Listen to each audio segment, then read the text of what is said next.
You may have seen the clip where Elon Musk said we won't need to save for retirement anymore because robots and artificial intelligence will end up doing so much more for us. You won't need to save for retirement. If any of the things that we've said are true, saving for retirement will be irrelevant. Now, most of us didn't stop contributing to our 401ks after hearing that, and frankly, that was probably wise, even with the potential of AI. But if you've saved well in your 50s or early 60s preparing for retirement, there may be a different issue altogether that has nothing to do with AI. You could be saving too much. Not because saving is wrong and not because you should stop cold turkey, but because at this stage, saving more may no longer be the most intentional or impactful use of your money.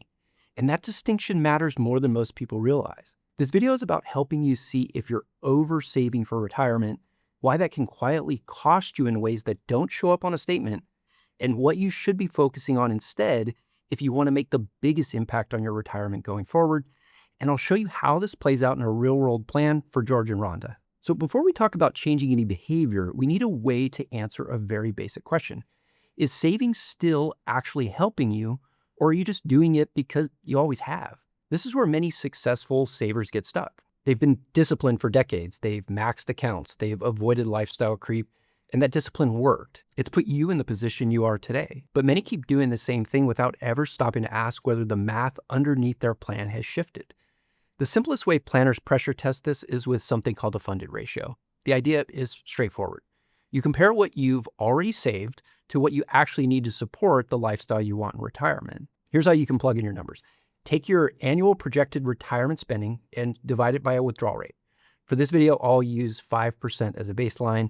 If that feels aggressive to you, you can substitute 4% and run the exact same math. Nothing else changes. The point here isn't to argue about the perfect withdrawal rate, is to give you a directional way to understand where you are. So if you need $120,000 per year to support your lifestyle, that math suggests you'd need about $2.4 million invested. But that's not the end of the calculation. Now we adjust for direct income. Social Security, pensions, or any income you could expect reduces how much your portfolio actually has to do. Every dollar of direct income lowers the burden on your investments. Let's say $30,000 of that annual spending is covered by Social Security. That means your portfolio no longer needs to generate the full $120,000. It only needs to cover the remaining $90,000. Now, run the same math. 90,000 divided by 5% means your new portfolio target drops to 1.8 million. Nothing changed about your lifestyle, nothing changed about the markets, but the amount your investments need to do just shifted in a very real way. This step alone often surprises people because they've been thinking about retirement spending in isolation instead of as a system. So now to think about what that funded ratio actually means. Researchers at Morningstar, including David Blanchett, they take these funding levels and run thousands of market simulations to see how often a retirement plan succeeds across different market environments. When a plan is right around 100% funded, meaning you have just enough based on the math, success rates tend to land in the low 80% range. Well, as funding increases, success improves fairly quickly at first. By the time plans reach roughly the 120 to 130% funded range, success probabilities typically rise into the low to mid 90s. And once you get to around 150% funded, success rates are usually in the high 90s. And beyond that point, the curve starts to flatten. Additional savings still help, but they tend to produce much smaller improvements in success, and instead mostly increase surplus or legacy outcomes relative to the effort required to earn and save those extra dollars. So what this calculation gives you isn't a retirement date. It can give you an initial snapshot to see whether saving more meaningfully changes your outcome or whether you've already crossed the line where additional saving has diminishing returns. And once the math suggests you've crossed that threshold, the question changes. Why should I stop saving? See, most of us were taught that the responsible move is to save as much as possible for as long as possible. And like many, you may only see two modes.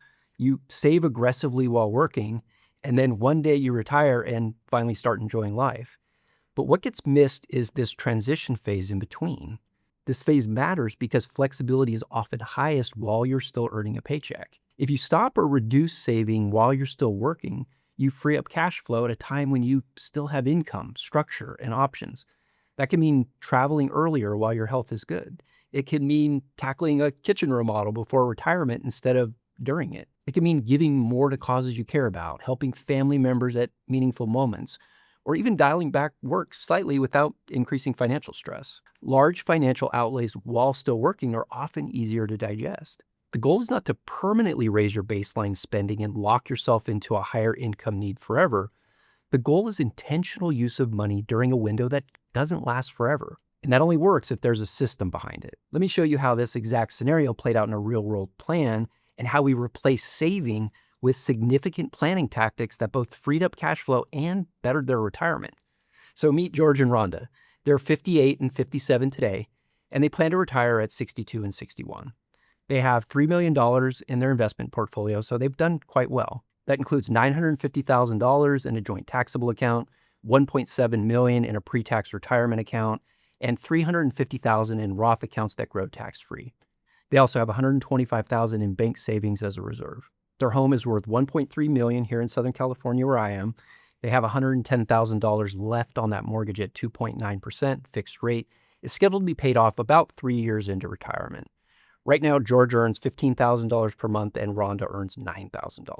They're maxing their 401ks at $32,500 per year. We had this discussion about graduating from piling money into their 401ks. Specifically, we adjusted their retirement projection to continue saving through this year and then stopping new contributions going into next year. That decision will free up $40,000 to $50,000 per year after taxes. Instead of automatically saving that money, they redirected intentionally. Of course, they wanted to know if they were set for retirement before they take this step, so here's what we looked at. The retirement spending plan includes $10,000 per month in core expenses, $1,000 per month for travel through age 80, $1,000 per month in charitable giving, and $1,000 each per month for private health insurance until Medicare starts at age 65. To meet their cash flow needs, the early retirement years are likely to be heavier on portfolio withdrawals, and that's normal. This is often called the hatchet shape, where withdrawals are higher before Social Security begins. George plans to take Social Security at age 70, projected at about $4,500 per month. Rhonda plans to take Social Security at age 66, projected at about $2,900 per month.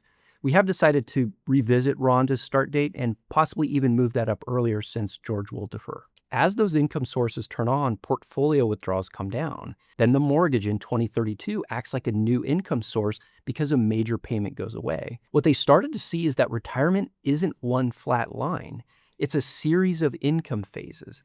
And this highlights the limitations of the funded ratio alone as your barometer. So this is where it steps up. To measure readiness and stay disciplined, we'll use spending guardrails to account for the ups and downs of their investments. At retirement, their estimated portfolio is about $3.7 million. Of course, there's no guarantee, and we'll continue to assess their portfolio level. If the portfolio grows to $5.2 million, they can increase spending by $5,800 per month.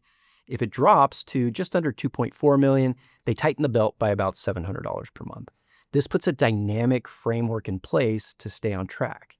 No guesswork, just objective responses that remove emotion from the decision-making process. And this is the key point. Stopping saving didn't make them less disciplined. It changed where their discipline will show up as they move toward and into retirement. But we're not done yet. You're a saver. This is what got you to this place.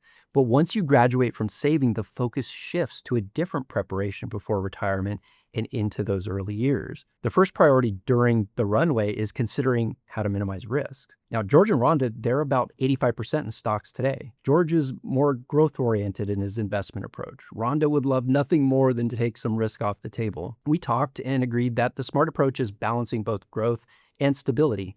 Here's how we did it. This is where the idea of a war chest comes in. A war chest is simply a portion of the portfolio that's intentionally designed to support spending in retirement using more stable assets, cash, and high-quality short to intermediate bonds. As retirement gets closer, we start separating money that needs to grow long-term from money that may need to be used sooner.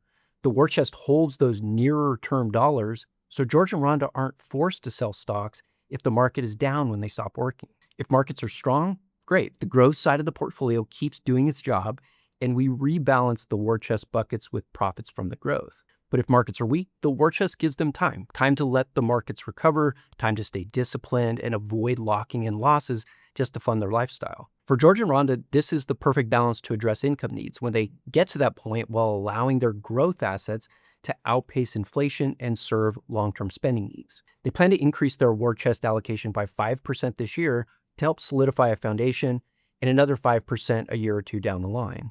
This isn't about market timing. It's about reducing the risk of entering retirement during a market downturn with no flexibility. Bear markets happen regularly, on average about every 6 years, but it's not a set schedule. You don't want to experience that reality for the first time after you've stopped working. But there's more you need to know, because setting yourself up well for retirement is not just about what you save, it's about what you keep.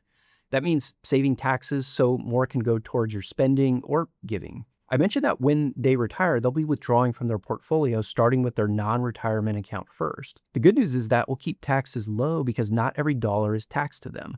They're taxed on gains and therefore at lower capital gains rates. They'll enter this common tax valley, but you don't want to treat it like a windfall because higher taxes are lurking for later years. Instead, you want to look at that low tax bracket season and say, how can I proactively take advantage of it? For George and Rhonda, we compared strategies and decided to convert portions of their large pre-tax accounts into Roth. Focusing on this during the tax valley would allow them the exchange of paying low taxes up front instead of big taxes later. We'll do Roth conversions under Medicare IRMA bracket number 1. This means most of it will be at the 12% federal bracket and before Medicare premiums are increased on them. Medicare does look back at income 2 years prior to the actual year of premiums. Then as we begin this strategy, we'll evaluate this year by year to ensure we're on the right track. We'll likely ease up later on conversions because of their charitable intentions and the ability to give from their IRAs with qualified charitable distributions in their 70s. In other words, we don't want to overdo the conversions. Preparation beats reaction every time. George and Rhonda have a plan that allows them to stop saving, direct that cash flow toward the things they value prior to even retiring, and they can be clear and confident as they approach retirement. At this stage, the biggest impact comes from intention, timing, and flexibility, not from blindly adding more to the pile. But what you need to see next is how retirement decisions actually change at different asset levels. I highly recommend the next video to watch, 3 million versus 2 million in retirement. Here's what changes. It contrasts an earlier retirement with less money versus a later retirement with more on the nest egg, and everything you need to consider. You can find that video here. And if you'd like to talk to me and my team of CFPs about your retirement plan, you can simply click on the link in the description to schedule a brief call. Thanks for watching.